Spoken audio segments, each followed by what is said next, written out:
What is going on, everyone? This is Ryan with Automatic Comics. I am back again with another movie review. It's pretty crazy. I really haven't seen hardly any movies in the theater, especially superhero movies, for quite a while. And it's been because I just haven't really liked them. I haven't been excited about them. I haven't wanted to go and spend however much it's going to cost to go and see a movie around here, to go see something that I'm disappointed in. But now I have seen two superhero movies 2 weekends in a row. Superman last weekend and Fantastic Four First Steps this weekend.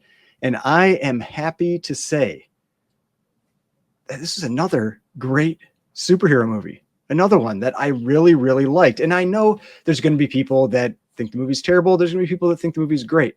But at least from what we can see from the general consensus, just like with Superman, Fantastic Four First Steps, on the tomato meter, it's at 87%, which is actually above what Superman was at. I think Superman finished out around like 82 or 83%. And for the normal people like myself going in to see the movie, it's at 93%, which is I think slightly above Superman, which I believe was around like 92 or 91%. So very similar scores in terms of reviewers, like professional reviewers review of the movie, and your regular everyday movie going person. And so let's talk about this movie, because I feel like it could have done a lot worse. Like I feel like there could have been people that really didn't like the feel or vibe of it, because it's very different. And I'm glad that it seems like it actually connected with people as well as it did. And it's because it had such a different feel and style than any other Marvel property that we've seen before. The closest you could maybe put to it would be Loki, but even that, I feel like this was completely different. And I really like that, because while I don't agree with the things like superhero fatigue, people, if you make a good movie, an entertaining movie, an action movie, whatever, people are going to go and want to see it. But it is nice to get something that is a little different from what we've seen before with all the other Marvel movies. Because in general, all the other Marvel movies are, for the most part, it's like, fun action type movie. There are little variances to it, like Guardians of the Galaxy definitely has a lot more comedy to it. You had things like Captain America Winter Soldier, which was a little more of a thriller type vibe, but this had just a totally different feel. It really lived up to the little description here, set against the vibrant backdrop of a 1960s inspired retro futuristic world. That is what it felt like. You felt like you were watching something from the 50s or 60s, but it was also futuristic, like flying cars and all that kind of stuff too, going along with it. So yeah, for me, really nice change of pace with this movie. Now, the other thing is, I feel like they did a really good job building this universe just in this one little, this short movie, without having to do a full origin story. We didn't get a full origin story for the Fantastic Four. We don't need another origin story for the Fantastic Four, but we did get enough that it really helped build this universe and show you where this, the first family, where they sit in that world. And in this world, they are considered effectively the heroes of that world. They are really respected. They are looked up to. It is nothing like what you get with like the X-Men, where they're looked down on. They're, looked at as somebody who's a danger to every other people, or everyday people. They are really the heroes of this version of Earth. And it is definitely, obviously, a different version of Earth than the one that we are used to from the MCU. So I think the acting was fantastic. I thought the special effects were also really, really great. I wasn't sure if I was going to like how they did the Thing on screen, and I thought his character worked out really well. We all know Galactus is in the movie, so I don't have any problem talking about Galactus. Galactus looked sick. He looked incredible in all the different scenes that you got to see him. I don't want to spoil too much on the movie. When I get near the end, I will. There's a couple things I'm going to talk about that I'll say that a spoiler is coming up. So if you haven't seen it yet, you may want to, turn things off at that point. But I thought Galactus just looked great on screen. I also thought, I was expecting to not like how Silver Surfer looked on the screen. I thought when I saw Silver Surfer or Shalabal in the trailers, it almost looked like worse special effects from the Fantastic Four movie from like, what is it, like 15 or 20 years ago, maybe 20 years ago now. But in reality, I felt like the effects were really well done with that character. Ended up turning out, just looked really good on screen. So, I mean, all in all, yeah, great acting, great special effects, a cool, different vibe for this movie that I really liked. And I mean, it's tough to say if I was going to compare these between, Superman and Fantastic Four, which one I think was better, because they are very different movies. Superman was definitely more fun.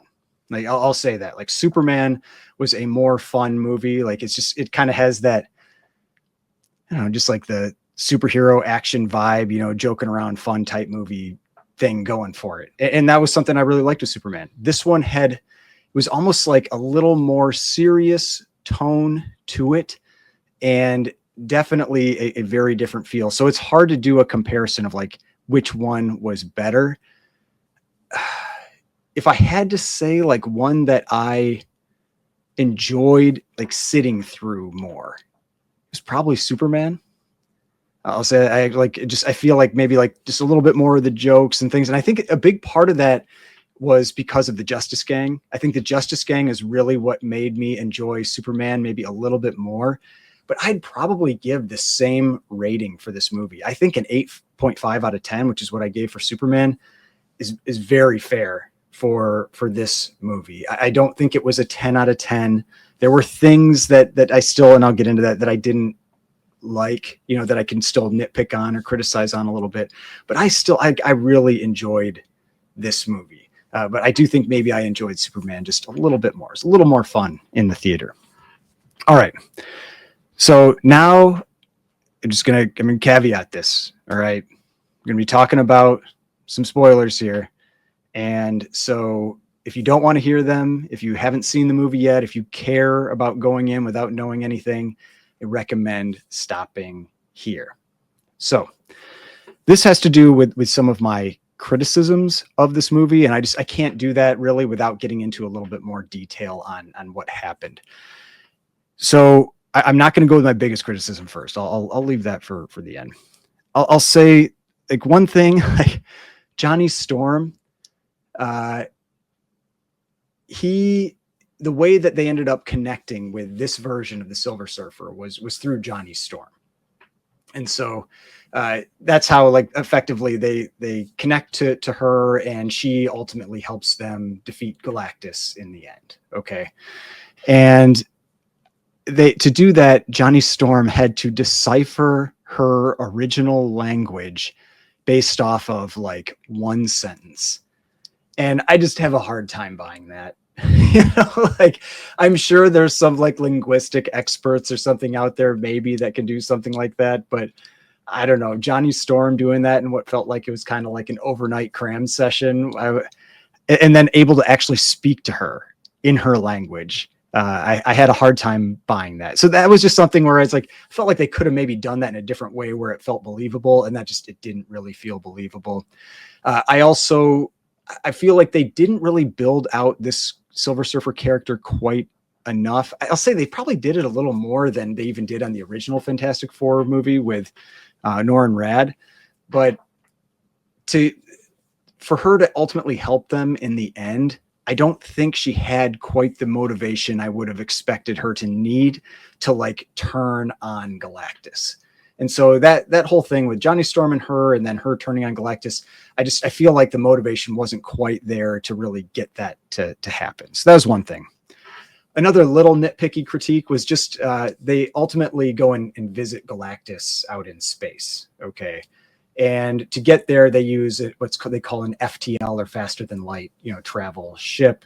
And it really made it seem like to do that, they had to connect to this other like ship out in space to go faster than light. And then all of a sudden they're out in space and they have to drop that ship, to basically trick Silver Surfer to get away. But then they're still able to travel faster than light. So I don't know. There were some things in there that were really kind of hand wavy, and I'm generally okay with that in superhero movies and this kind of stuff. But still, there's like little things that stick out where you're just like, well, why did they need to connect to this extra ship to go faster than light? But then they were also still able to do it without being connected to that ship. And they were, I mean, there were some things with them slingshotting around a black hole and all this kind of stuff. And I get it, but I don't know, that just didn't really feel clean to me in the theme of the movie.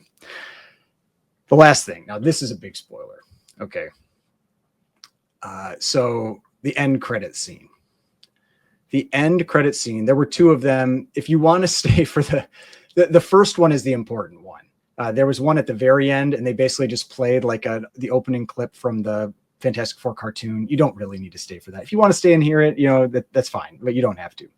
The first one is the important one, and that is where we get Dr. Doom on screen. Okay, and I just felt like it was really poorly done.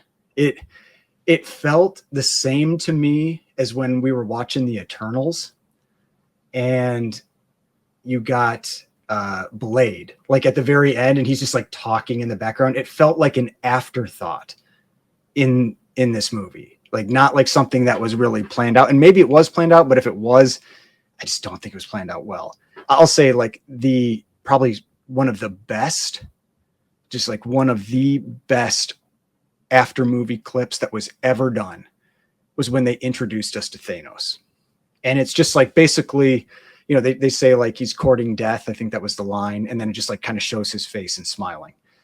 That is the type of scene I felt like they should have done here with Doom. Like something where like you just get this menacing character, you get like Doom's face and that kind of stuff, something like that.